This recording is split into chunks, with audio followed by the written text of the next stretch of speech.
दो बहुओं वाली सास। सरस्वती के दो बेटे हैं।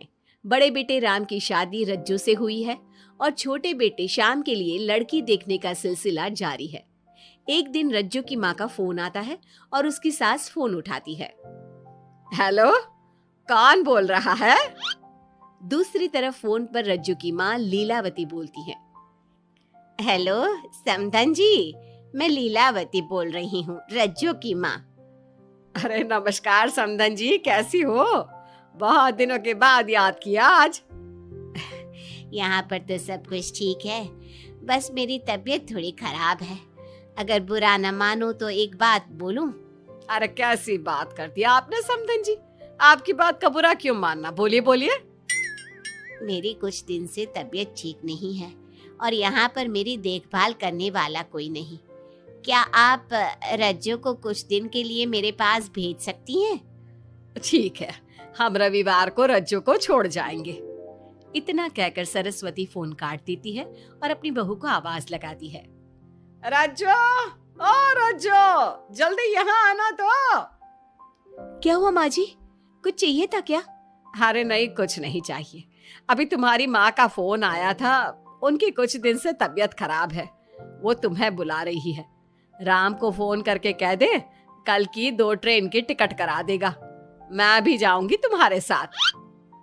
इतना सुनते ही रज्जू राम को फोन करके सारी बात बताती है और 2 टिकट के लिए बोल देती है। शाम को खाने के टेबल पर सब रज्जू के जाने की बात करते हैं। तब रज्जू का देवर श्याम कहता है, भाभी आज बहुत खुश लग रही हो, मायके जाने की इतनी खुशी, उफ। खुश क्यों ना हो देवर जी, कितने दिन बीत गए अपनी माँ से मिले, और इस बार तो मैं 1-2 महीना रह कर ही आऊंगी। जब आपका मन करे तभी आना। अच्छा एक बात तो बताओ, वहां से क्या लाओगी मेरे लिए? देवर जी, कहो तो देवरानी ले आओ। वैसे भी सभी घर वाले चाहते हैं कि आपकी जल्दी से शादी हो जाए। श्याम शर्मा जाता है और चुप हो जाता है। इतने में राम कहता है, रज्जू, तुमने जाने की सारी तैयारी तो कर ली है ना? कपड़े तो रख लिए ना? थोड़े गर्म कपड़े भी रख लेना, वहां ठंड होगी, और जल्दी आने की कोशिश करना। ठीक है, मैं जल्दी आने की कोशिश करूंगी बस। अगली सुबह दोनों जाने की तैयारी करने लगी। राम उन्हें स्टेशन छोड़कर घर वापस आता है। कुछ घंटों बाद रज्जू और सरस्वती गांव पहुंच जाते हैं। रज्जू अपनी माँ को देखकर बहुत खुश होती है। माँ, आप अपना बिल्कुल भी ध्यान नहीं रखती, कितनी कमजोर हो गई हैं आप। अब बेटा क्या ध्यान रखूं, उम्र भी तो हो गई है, ये बीमारियां तो लगी रहेगी। बहन जी आइए आइए बैठिए, मुझे बहुत अच्छा लगा कि आप भी यहाँ आई। अगले दिन सरस्वती अपने घर वापस जाने लगती है तो लीलावती से कहती है, बहन जी ध्यान रखना आप अपना, आपकी तबीयत ठीक हो जाए तो आप भी रज्जू के साथ आ जाना, रज्जू के बिना तो घर सूना सूना लगेगा। अब सरस्वती अपने घर आ गई और घर की सारी जिम्मेदारी भी उस पर आ गई। एक दिन वो कपड़े धोकर छत पर सुखाने जाती है। बाल्टी में से टपकता पानी सीढ़ियों को गीला कर देता है और नीचे उतरते समय रज्जू की सास यानी कि सरस्वती देवी का पैर फिसल जाता है और वो गिर जाती है। ओह, अरे मेरी माँ मर गई, मेरा पैर तो गया। लेकिन घर में कोई नहीं था। सरस्वती जैसे तैसे अपने आप को संभालती जाकर कुर्सी पर बैठती है। वो अपनी बहू के बारे में सोचती है, अगर रज्जू होती तो मुझे संभाल लेती और घर भी संभाल लेती। अब घर के काम कौन करेगा? मैं डॉक्टर के पास कैसे जाऊं? बहुत दर्द हो रहा है। जब राम और श्याम घर आते हैं तो अपनी माँ की ऐसी हालत देखकर वो जल्दी से डॉक्टर को बुलाते हैं। डॉक्टर सरस्वती के पैर पर पट्टी बांधता है और उसे आराम करने की सलाह देता है। राम कहता है, माँ आप बस आराम करो, मैं रज्जू को खबर कर देता हूँ, वो कल ही यहाँ आ जाएगी।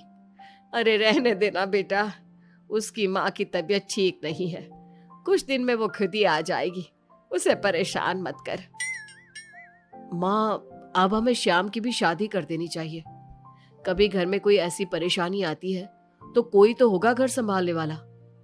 आप और रज्जू की घर के काम काज में मदद भी हो जाएगी। कुछ समय बाद श्याम की शादी सीमा से हो गई। लेकिन सीमा ने तो आते ही घर में क्लेश शुरू कर दिया। वो छोटी छोटी बातों पर लड़ती और उसे देखकर रज्जू का भी बर्ताव बदल गया। एक दिन सीमा सुबह उठने में लेट हो गई और रज्जू ने नाश्ता बना दिया। सभी अपने अपने काम पर चले गए। जैसे ही सीमा अपने कमरे से आई तो रज्जू ने कहा, तुम साफ सफाई कर लो, मैं कपड़े धोने जा रही हूँ, जल्दी काम हो जाएगा।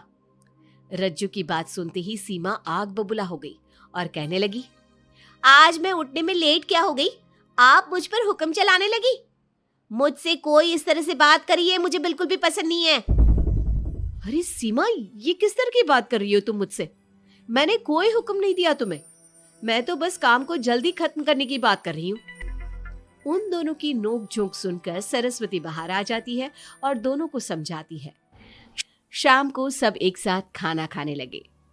लेकिन खाने के बाद जब सब अपने कमरे में चले जाते हैं और खाने की टेबल पर थाली यूं ही छोड़ देते हैं, सरस्वती को ये देखकर बहुत गुस्सा आता है। वो दोनों बहुओं को बुलाकर कहती है, तुम सब खाना खाकर चले गए, अब ये बर्तन कौन उठाकर रखेगा? मेरे लिए छोड़कर गई हो सारा काम। तुम दोनों को शर्म नहीं आती?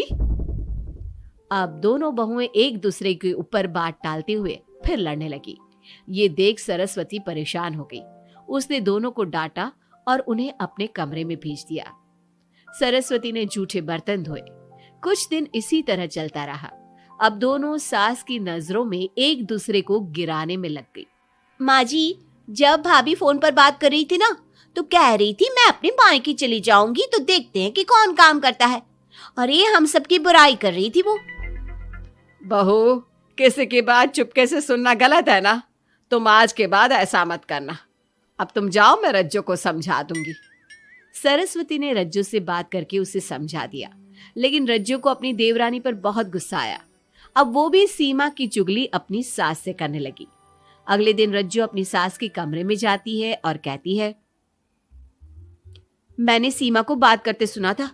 वो देवर जी से कह रही थी कि अगर हम लोग अलग कहीं रहे तो हम ज्यादा खुश रहेंगे, रोज रोज की लड़ाइयों से भी बचेंगे।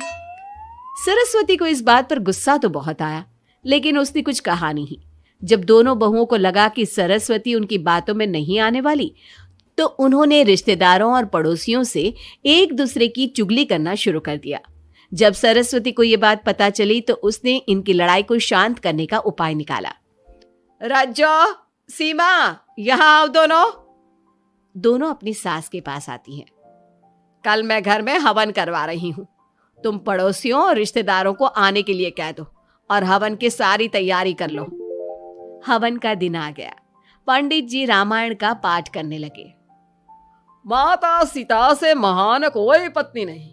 उन्होंने अपने पति के लिए सारे राजपाट, सुख सुविधाएं त्याग दी। अगर कोई पत्नी अपने पति को परिवार से अलग होने को कहती है तो वो पाप की भागीदार होती है और बेटों को भी मां से अलग नहीं होना चाहिए।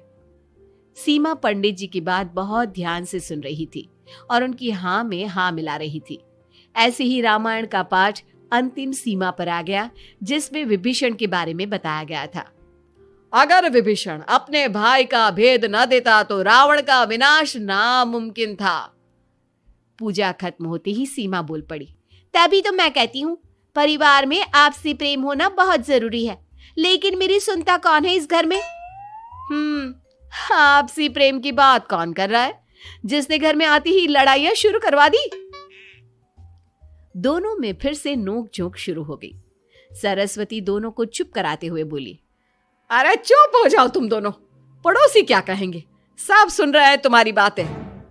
तभी उनमें से एक पड़ोसन बोलती है, सरस्वती बहन, क्यों चुप करवा रही हो अपनी बहुओं को?